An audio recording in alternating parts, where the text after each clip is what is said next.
Good afternoon. I'm Dr. Terry James Gingrass, and this is Dr. G's ADHD Chat. And we're here, basically, we're trying to make the world safe for ADHD.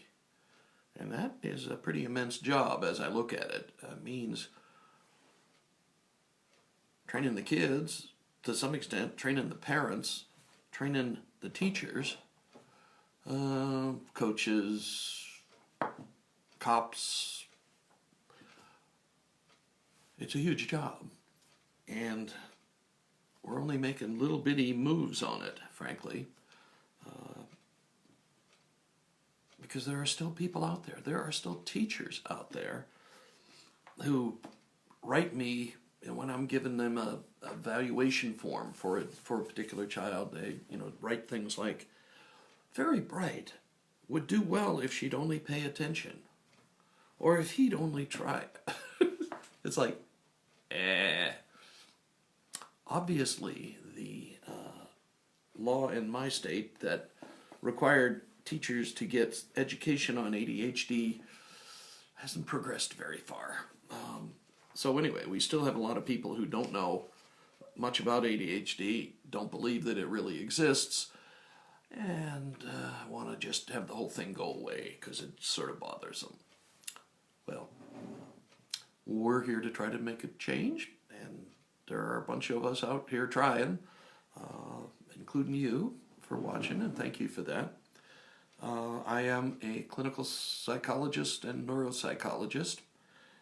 I am in private practice. I have probably at least half of my practice, if not more, has to do with ADHD. A lot of evaluations, a little bit of therapy, and I am also the parent of an ADHD child who had the misfortune to be born a little bit too early before we know as much about ADHD as we do now. When he was born, I was just coming out of my residency, and bright, shiny, brand new psychologist. And frankly, we got nothing in training about ADHD. Zero, nada, zero. And there was a lot of doubt that it was actually a real thing, in spite of the fact that as we go back and look at different medical journals, there have been descriptions of it since the 1700s. Descriptions of ADHD since the 1700s. They didn't call it ADHD, but the symptoms indicate that that's indeed what it was. But we got no training about it. And pretty much treatment was a one-shot deal with Ritalin. Yeah. And it wasn't even very carefully titrated. By titrating, I mean you have to get the right dosage of a medication for it to be effective for you. And we just, it just wasn't being done. I mean, a lot of times kids were on such high doses that they were like zombies, which is one of the curious things about stimulant medication. If you're in the right dosage, you're just more alert and perform better. If you're on too much, you're like gorked out. And that happened to a lot of kids. Plus, there was the embarrassment of, at that time, Ritalin was only a 4-hour pill. So if you were on Ritalin, you had to go to the school nurse at lunchtime. And of course, everybody knew why you were going to the school nurse at 12 o'clock. So there are a lot of things about it in the past that were not,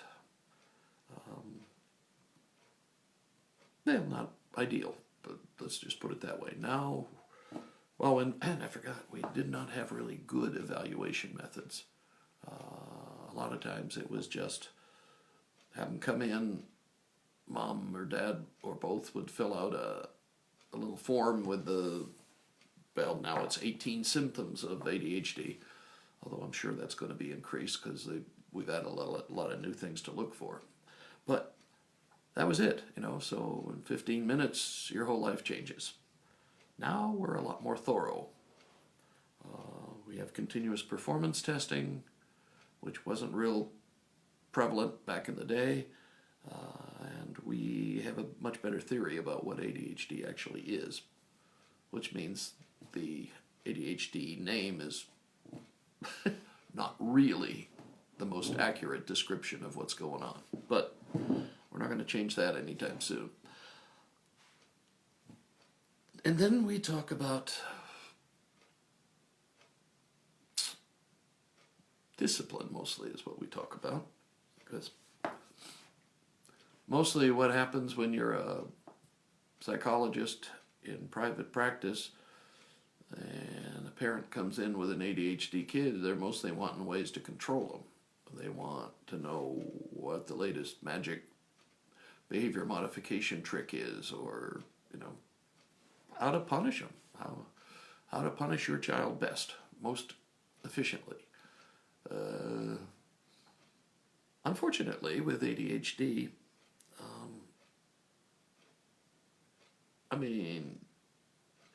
you've got to let them know that you're not very pleased with what they're doing, but the problem with BMOD, behavior modification, is that there's nothing in the theory that sets limits for how much you do. And I think I've probably told this story before, but I remember one parent who came in and very proudly told me that her ADHD son, who I think was 9, maybe 10 years old, was sleeping on a mattress on the floor in his room, which had no other furniture in it, and from which the door had been taken off. And she thought she was doing a good job. She thought she was doing a good thing. Now, can you imagine what this young man's attitudes towards authority were? Anyway, that is one of the things that started me looking at other avenues or other ways of handling ADHD. And perhaps the title of this talk today is a little woo-woo. It certainly is by my standards, but hey, it is actually true that the most effective, necessary, and important for the rest of their lives kind of thing with kids is the behavior their parents model. If you are an angry son of a gun with your child, guess what emotion he or she is going to have troubles with as an adult? If you talk about obeying the law, but you cheat on your taxes, guess what what lesson they're going to learn? And the thing parents a lot of times don't realize, even though kids live in the same house with them and such as that, is that they really are aware of almost everything that's going on in the house. Perhaps you should just say they're aware of everything in the house. That way you won't get caught in nearly as many embarrassing situations. And the most important thing, again, the thing they're going to remember when they're adults, is the things they saw you do. The behaviors you exhibited. The words, the phrases you used again and again. My kids still get on me, and they're old people now, and they get on me about hours because I was always saying nothing good happens at midnight. This was my mantra when they were teens and preteens,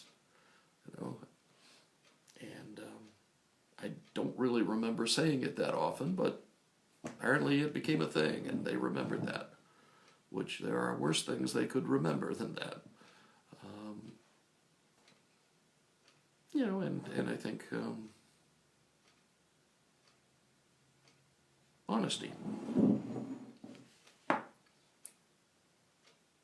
I have my youngest with me, and we were going to the little boy's room in a subway station or a metro station in the D.C. area. And he's a little boy, so we're in one of the stalls, and on the floor is a wallet that is just stuffed with cash. It had so much cash in it, it wouldn't stay closed. And he got all excited, thinking, "Whoa, this is going to be our day." But I wasn't going to steal a bunch of money, period. So we turned it in to Lost and Found. And the guy at Lost and Found kind of went when I dropped it on his desk. And I'm not, I don't know what happened to it after that. I just knew I did what my part was. And my son still, some 25 years later, still talks about that. And I couldn't believe you did that. And I go, well, he doesn't steal stuff. Let's put it that way. And that wasn't, I didn't do that because I wanted to be his role model. I did that because it was the right thing to do.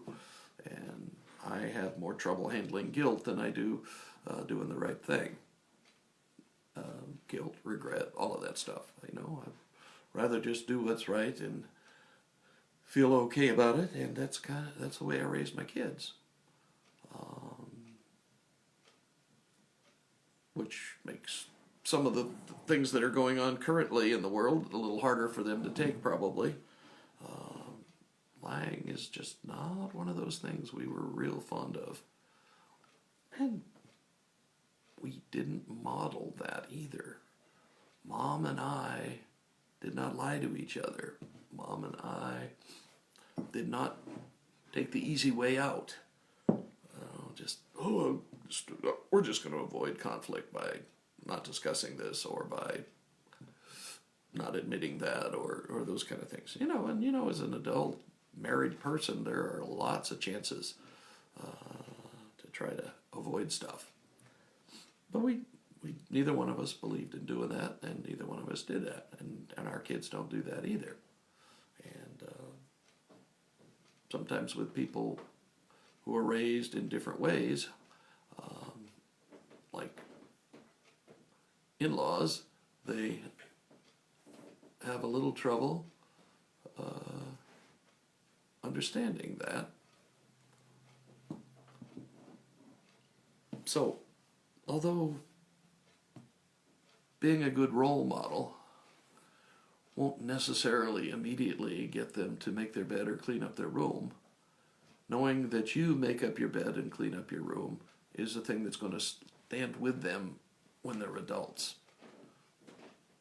The standards that they're going to have for how they live as adults are things that they picked up from you growing up.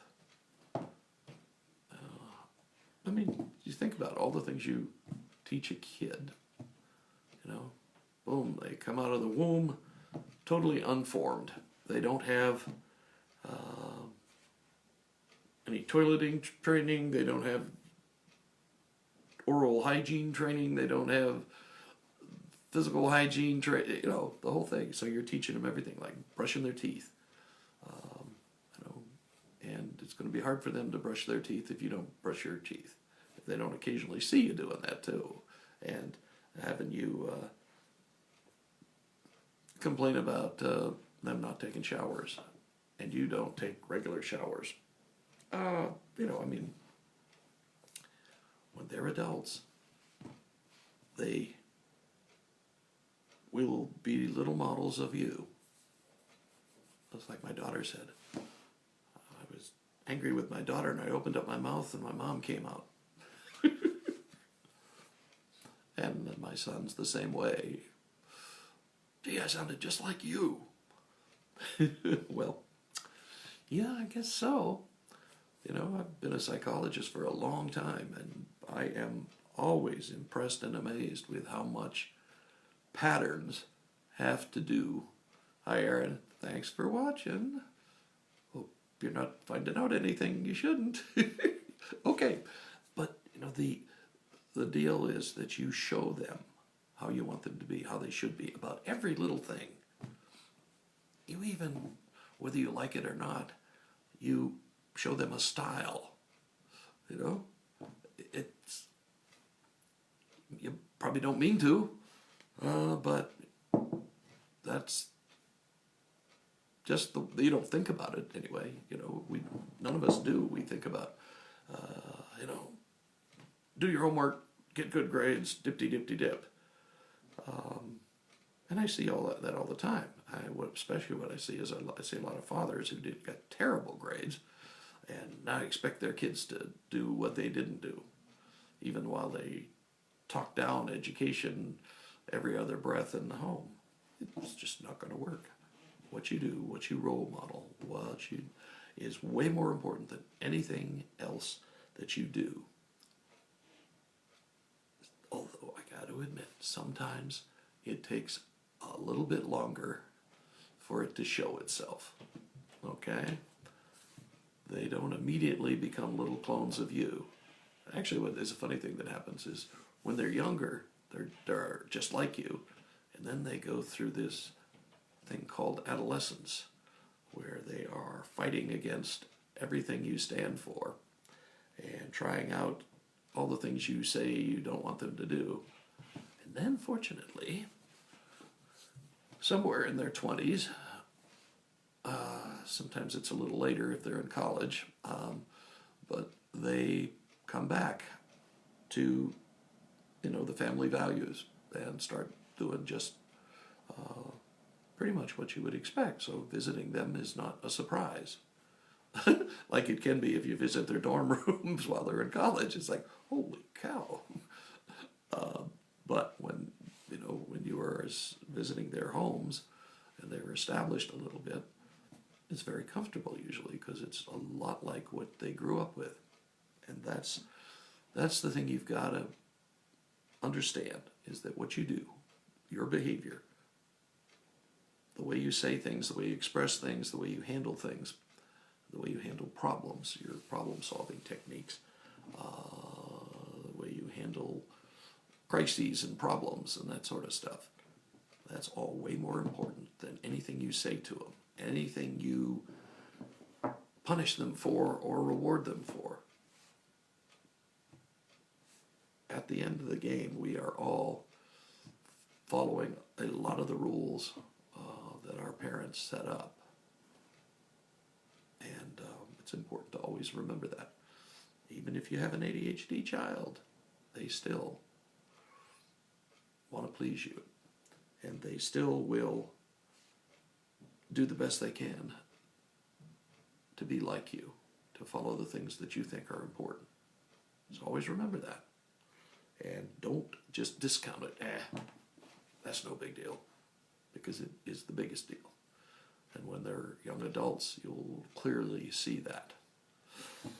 Okay, that's me. I'm getting a little preachy there towards the end, I think. But this is Dr. G's ADHD Chat, and we're here to make the world safe for ADHD.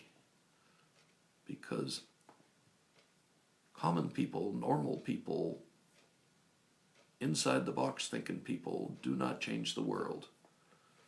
But ADHDers change the world all the time. Just look at a list of all the important people that have ADHD.